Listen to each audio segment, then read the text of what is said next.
गुरु प्यारी साध संगत जी, सभी को प्यार भरी राधा स्वामी जी। साध संगत जी, अगर आप उस कुल मालिक परमात्मा को पाना चाहते हैं तो सत्संग को पूरा ध्यान से सुनें जी, क्योंकि सत्संग से ही आपको पता चलेगा कि परमात्मा को हम कैसे पा सकते हैं। बाबा जी कहते हैं कि अगर तुझे परमेश्वर से मिलना है तो ये 5 चीजें छोड़ दे। सबसे पहले काम छोड़ दे। यह बड़ा खतरनाक है। अपनी स्त्री के सिवाय पराई स्त्रियों की तरफ देखना सबसे निचले दर्जे का काम है। बाकी जितनी भी कामनाएं हैं वे भी काम हैं। काम में रूप गिरती है क्योंकि काम में नीचे जाना पड़ता है। इसके विपरीत हमें नाम की कमाई करके आसमानी मंडलों पर चढ़ना है। नाम की चढ़ाई ऊपर की तरफ है। काम और नाम में बड़ा फर्क है।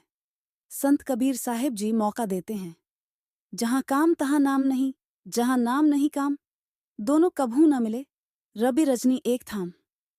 अब बड़े प्यार से समझाते हैं, जिस हृदय में काम है वहां नाम असर नहीं करता, और जहां नाम है वहां काम नहीं रहता। जिस तरह जहां दिन है वहां रात नहीं हो सकती, जहां रात है वहां दिन नहीं हो सकता। अब कहते हैं कि दूसरा क्रोध छोड़ दो, क्योंकि क्रोध में फैलती है। जब क्रोध करो, आंखें लाल सुर्ख हो जाती हैं, रोम रोम खड़ा हो जाता है, चेहरा ओर का ओर ही हो जाता है, यहां तक कि आदमी अक्ल से बेबहरा हो जाता है, यानी संतुलन खो बैठता है। तीसरी चीज, पराई निंदा। यह महापाप है, इसे भी छोड़ दो। चाहे गुनाह गुनाह है, मगर और जितने भी गुनाह हैं उनमें इंद्रियां कुछ न कुछ लज्जत पाती हैं। इसके विपरीत निंदा में क्या लज्जत है? कोई नहीं। यह न मीठी है, न फीकी है, न कोई और स्वाद रखती है। मगर आजकल मजहबों के पास बड़ा तोपखाना क्या है? पराई निंदा। एक मजहब दूसरे मजहब की निंदा करता है। न कुछ लेना न कुछ देना, पापों का भार सिर पर उठा लेना। मगर जो संतों का सत्संग है वहां कभी निंदा नहीं होती। जहां निंदा होती है वह सत्संग नहीं। संतों का सभी मजहबों के साथ प्यार है। जिस तरह धोबी के घर तेली का कपड़ा भी जाता है, हलवाई का कपड़ा भी जाता है, कसाई का भी जाता है, वह लेने से इनकार नहीं करता। वह कारीगर है, वह जानता है कि उसमें सफेदी है। वह कहता है कि मैं ज्यादा भट्टियों पर चढ़ाकर सफेदी निकाल लूंगा। अच्छे इंसान तो क्या, संतों का चोरों ठगों से भी प्यार है, क्योंकि वे देखते हैं कि इनके अंदर भी रूह है। बड़े बड़े चोर ठग भी संतों की शरण में आकर महात्मा बन गए, जैसे विधिचंद, भूमिया वगैरह वगैरह। बाकी रहा लोभ और लालच, यह भी छोड़ दो। जब छोड़ोगे तो रूह अंदर जाने के काबिल होगी। ये तो हुए बाहर के साधन जो ठीक हो गए।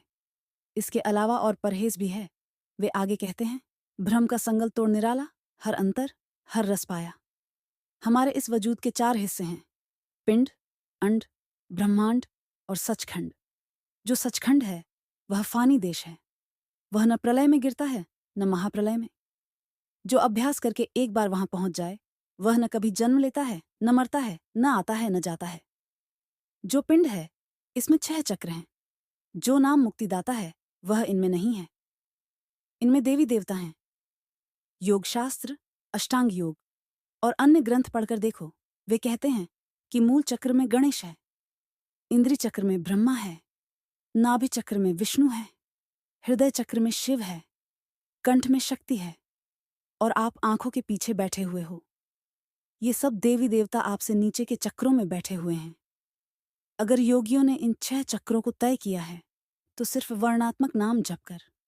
मगर जो नाम मुक्ति देता है वह लिखने पढ़ने में न आने वाला कानून है और न बोली जा सकने वाली भाषा है, जो सारी दुनिया की एक ही है।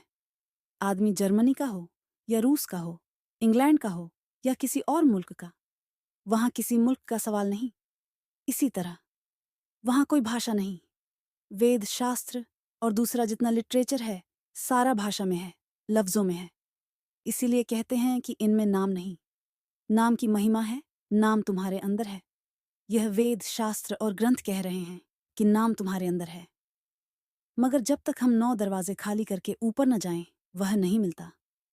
कहते हैं दोनों आंखों से नीचे नीचे सारा ब्रह्म चक्र है। जो देवी देवता हैं वे अपना काम कर रहे हैं। हिंदू कहते हैं कि विष्णु पालता है।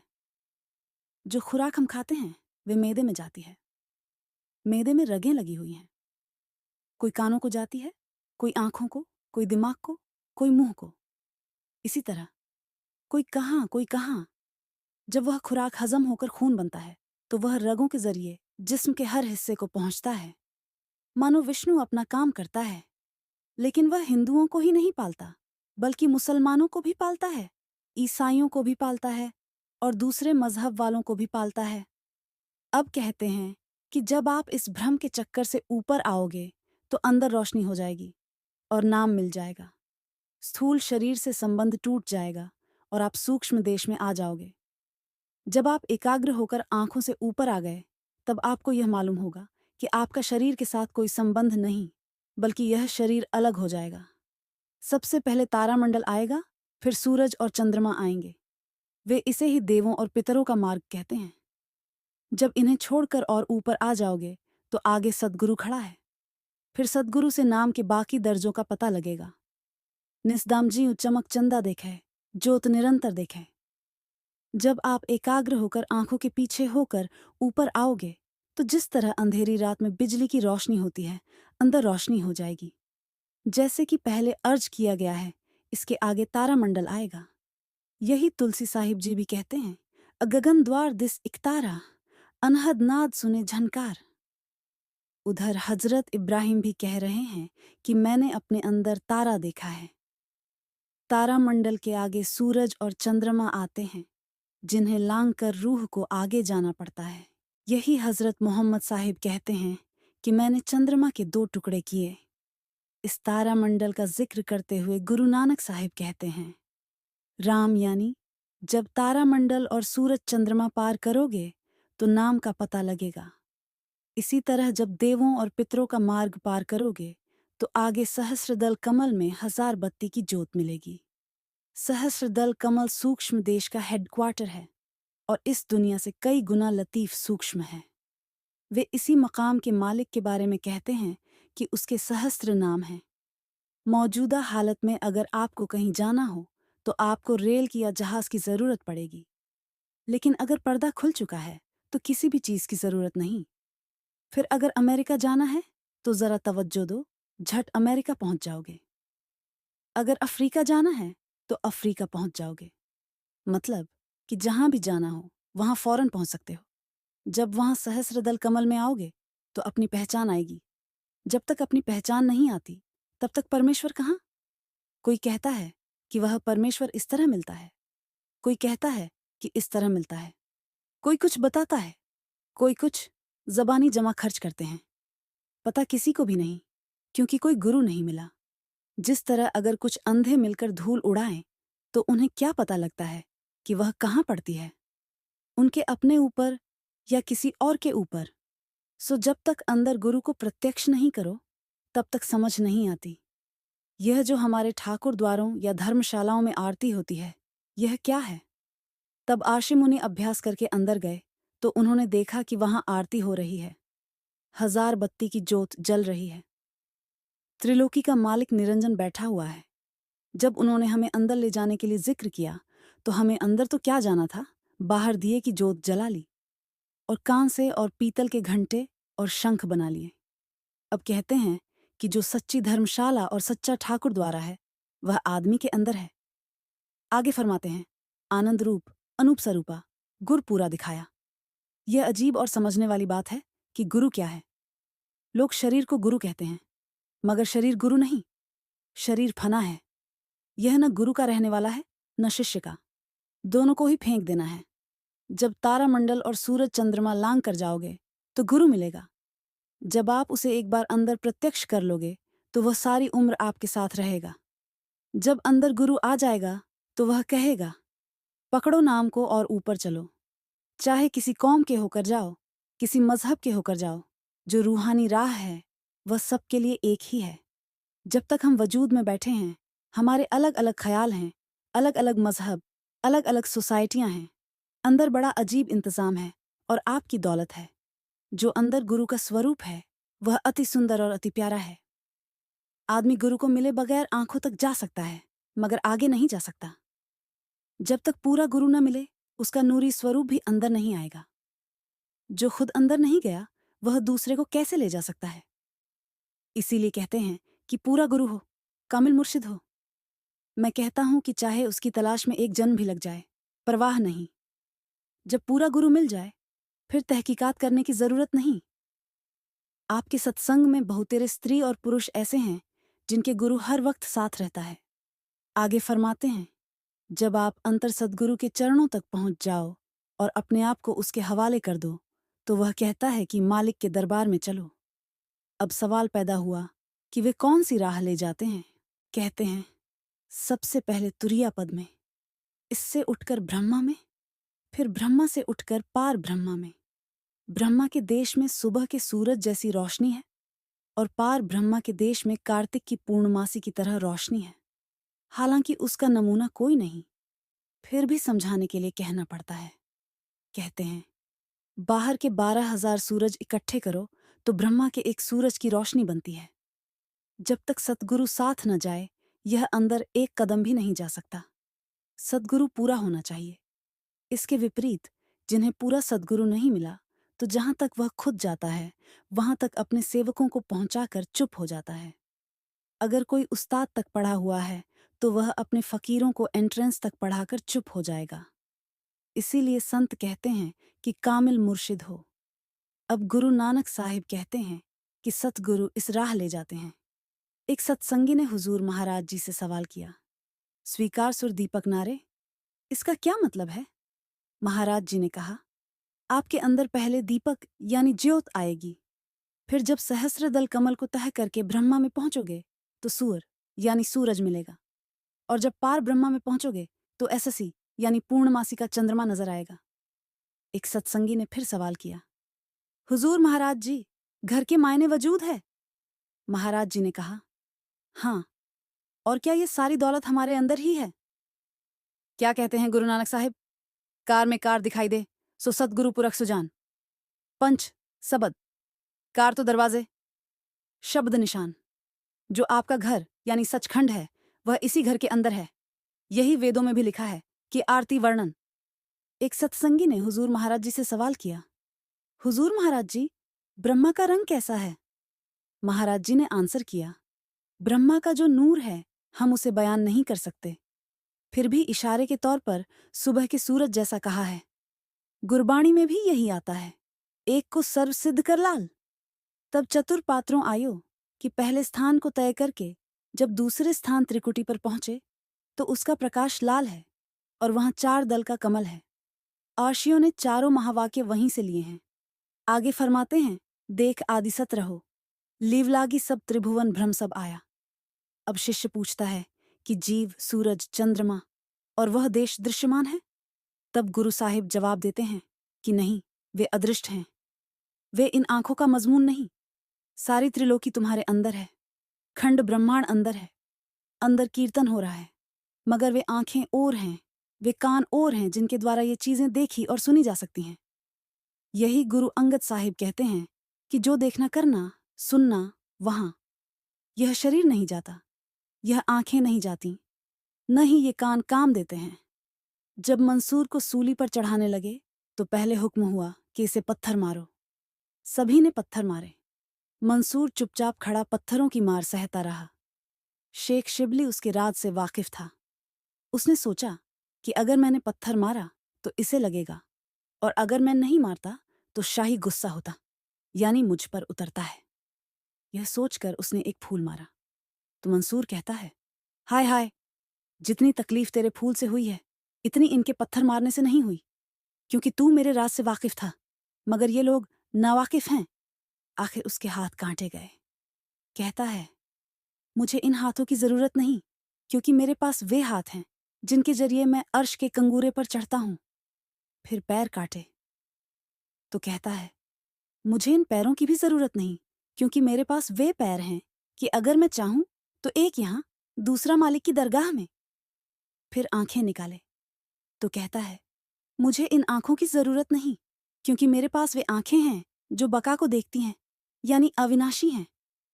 इसके विपरीत ये फना यानी नाशवान को देखती है। आखिर जब जबान काटने लगे तो कहता है, जरा ठहर जाओ और मुझे रब का शुक्र कर लेने दो। अब कहता है कि हे परमेश्वर, मेरी ताकत नहीं थी कि मैं इस इम्तिहान में पास हो जाता, यह तेरी बड़ी आई है कि तूने फेल नहीं होने दिया। जिस तरह कुम्हार मिट्टी को गूंद कर चाक पर चढ़ाकर उसका घड़ा बनाता है, बाहर से वह उस पर थाप मारता है मगर अंदर मदद देता है, इसी तरह तू बाहर से तो इम्तिहान ले रहा है मगर अंदर तूने अपना हाथ रखा हुआ है, इसीलिए तेरा शुक्र है, शुक्र है, शुक्र है मालिक। आओ झल्ला दूं, जबान काट लो, कहते हैं। आप ज्यों ज्यों अंदर रूहानी मंडलों पर चढ़ते चले जाओगे, त्यों त्यों शांति, खुशी और प्रेम बढ़ता चला जाएगा।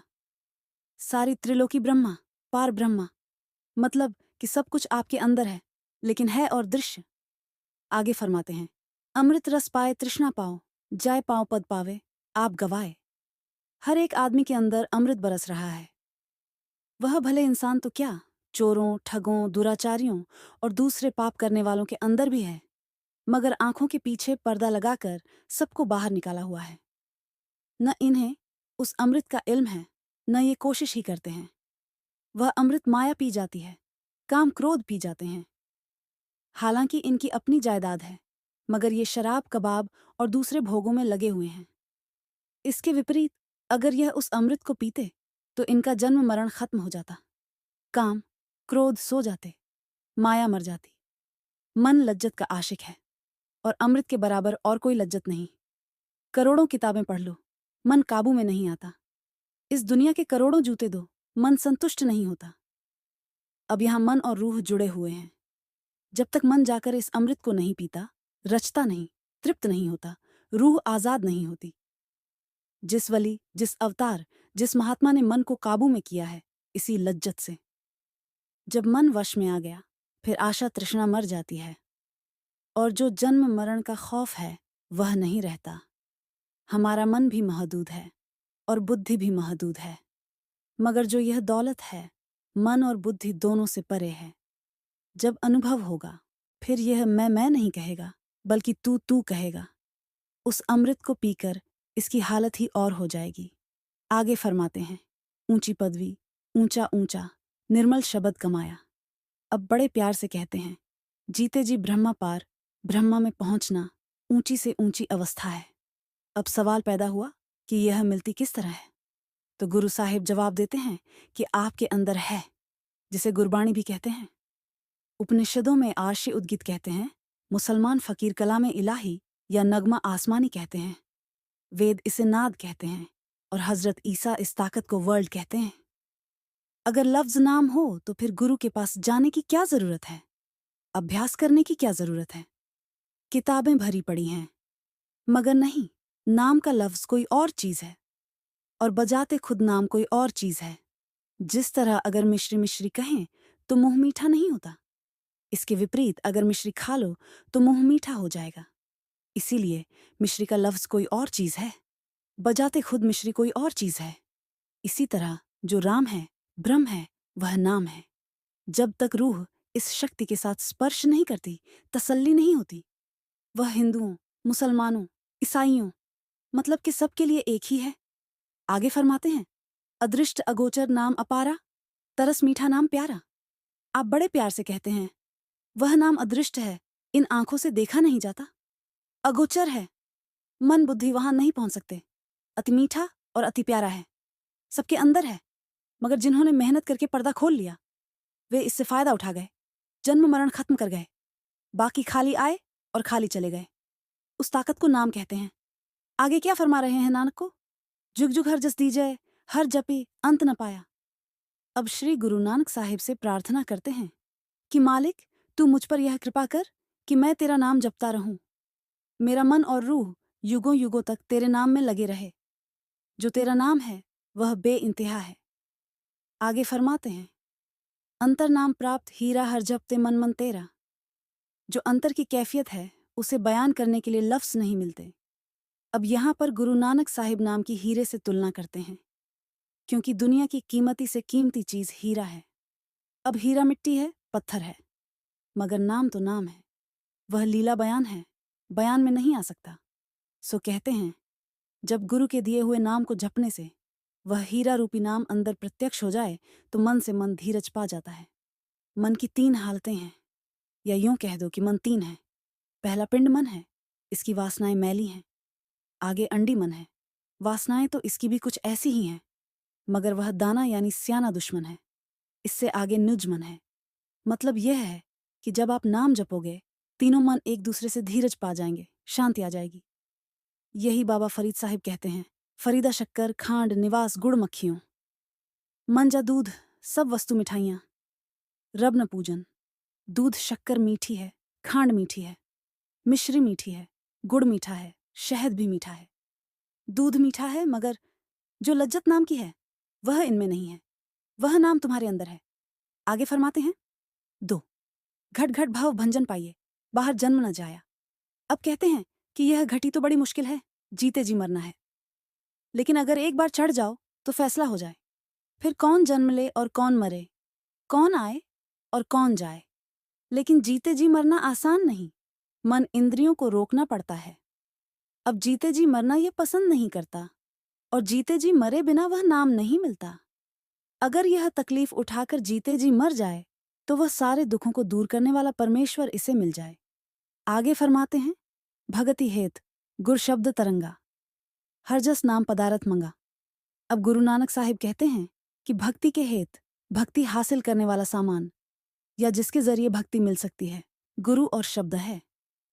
शब्द कहो या नाम, गुरु के बिना नाम नहीं मिलता और नाम बिना अंदर पर्दा नहीं खुलता।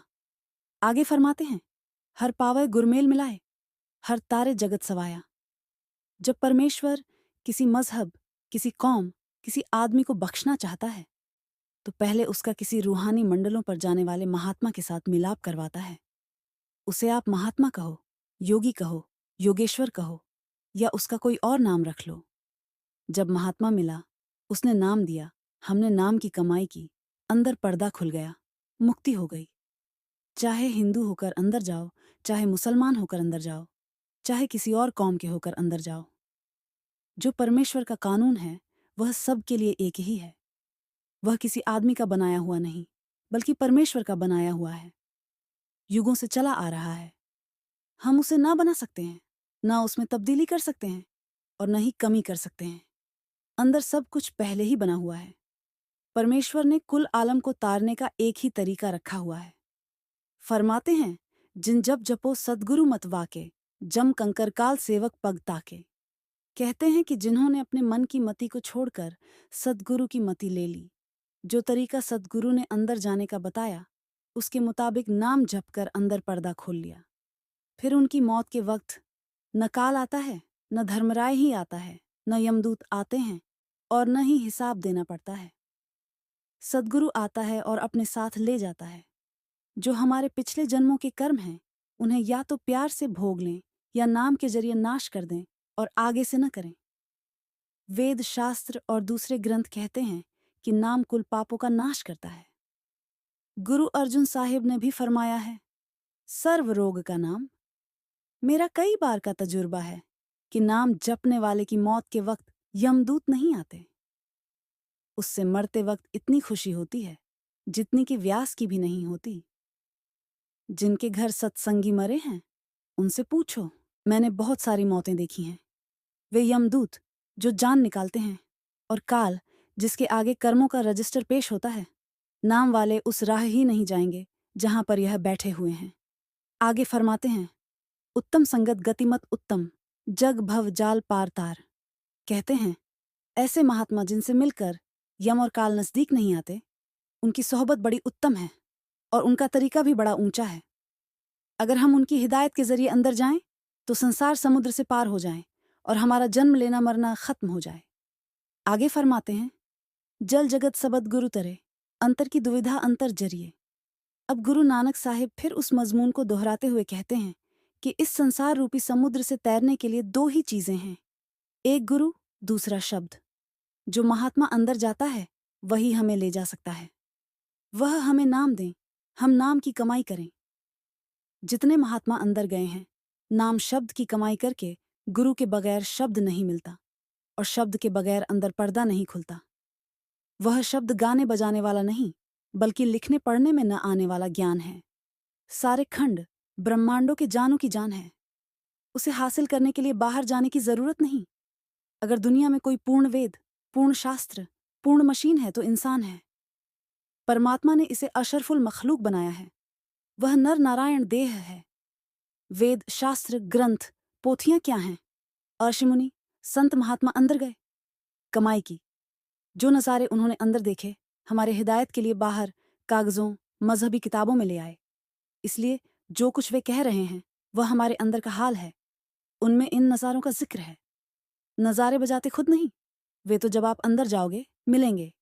इसके अंदर दो ताकतें हैं, एक आसुरी या काल की और दूसरी दैवीय या दयाल की। एक काल की ताकत है, दूसरी दयाल की ताकत है। फिर जो काल की ताकत है उसके मातहत बहुत सारी विरोधी ताकतें हैं। वह दुविधा है। जब अंदर नाम प्रकट हो जाता है तो वे सारी नाश हो जाती हैं। इस तरह अंदर का फैसला अंदर ही हो जाता है। आगे फरमाते हैं, पंच बाण ले जमकर मारे, गगन अंदर धर चढ़ाया। अब जो शब्द है असल में तो वह एक ही है, मगर क्योंकि वह 5 मंजिलों में से गुजरता है इसलिए अलग अलग आवाज हो जाने के कारण 5 शब्द कहकर बयान किया जाता है। हर एक देश की अलग अलग कैफियत है। यहाँ मातलोक में माया प्रबल है और ब्रह्मा गुप्त है। अगली मंजिल सहस्रदल कमल में माया और ब्रह्मा एक जैसे हैं। दूसरी मंजिल त्रिकुटी में ब्रह्मा प्रकट और माया गुप्त है। और इससे आगे जाओगे तो ब्रह्मा ही ब्रह्मा है। सो अलग अलग देशों में से गुजरने के कारण 5 शब्द कहे जाते हैं, वरना शब्द तो एक ही है। अब कहते हैं कि शब्द कमान है और जो 5 धुनें हैं यह 5 तीर हैं। जब आप शब्द की कमाई करोगे तो काल और महाकाल की ताकत नहीं कि आपके नजदीक आ सके, और जो रद्दियां सिद्धियां हैं सारे दूर भाग जाएंगे। आगे फरमाते हैं, साकत नर शब्द सूरत क्यों पाए, शब्द सूरत बिन। आइए जाइए, अब यह जो तरीका है युगों से चला आ रहा है। यही सतयुग में था, यही त्रेता में था, यही द्वापर में था और यही कलयुग में है। कहते हैं जो अंदर नहीं गए, पिंड को छोड़कर ब्रह्मांड पर नहीं चढ़े, उनका जन्म मरण उसी तरह जारी रहा। उन्हें न कोई रूहानी गुरु मिला, न शब्द मिला, न अंदर गए और न जन्म मरण खत्म हुआ। जो मन इंद्रियों के गुलाम हैं उन्हें साकत कहा जाता है, मनमुख कहा जाता है। उन्होंने यह नाम की लज्जत नहीं ली। कल्प की गिनती चौकड़ी युगों में होती है। वे कल्प पर्यंत नरकों में सड़ते और 84 के दुख भोगते हैं। इसके उलट जिन्होंने अंदर का पर्दा खोल लिया उन्होंने फायदा उठा लिया। बिन सद्गुरु और बिन शब्द सूरत कोई न उतरे पार। जितने महात्मा हुए हैं सभी यही कह रहे हैं। मौलाना रूम साहिब, शम्स तबरेज, दादू जी, पलट्टू जी, तुलसी साहिब, कबीर साहिब, गुरु नानक साहिब, स्वामी जी महाराज। मतलब कि सभी का रास्ता 5 शब्द का है। सारे संसार के लिए एक ही कानून है, मगर जो शरीयत वाले हैं उनकी यह राह नहीं। जो अहले शरीयत इस कानून से बेखबर हैं वे जो मर्जी है कह लें, मगर सच है कि अगर रूह नाम के साथ नहीं जुड़ी, अंदर पर्दा नहीं खुला, तो जन्म मरण खत्म नहीं होता।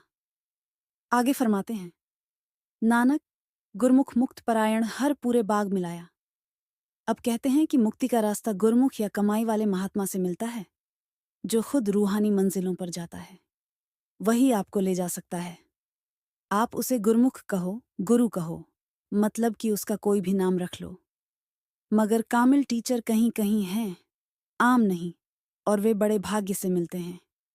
ऐसे फकीरों की सोहबत से हमें रूहानियत का कुछ पता लगता है।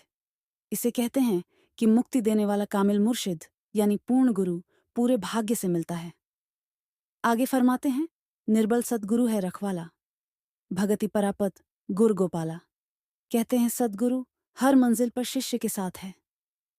फिर भी यह एक अजीब खेल है कि वह जब तक इंसानी जामे में बैठा हुआ है कभी नहीं कहता कि मैं सद्गुरु हूं। अब सवाल पैदा हुआ कि वह असल में क्या है। कहते हैं कि जो सबसे परे है, जिसे आप कुल मालिक कहते हो, वह सद्गुरु का रूप है, और जो देह रूप धारण किया है यह इस तरह है जिस तरह थिएटर में कोई रामचंद्र बनता है, कोई कृष्ण जी का स्वांग बनाता है, कोई कुछ। सारे एक्टर अपना अपना पाठ अदा करके चले जाते हैं। सद्गुरु भी 10, 20, 50 साल अपना काम करके चला जाता है। अब कहते हैं कि जो निर्भय निर्वैर है, आखिरी मंजिल है, न कभी आया, न कभी गया, न कभी जन्मा, न कभी मरा है, वह हमारा गुरु है।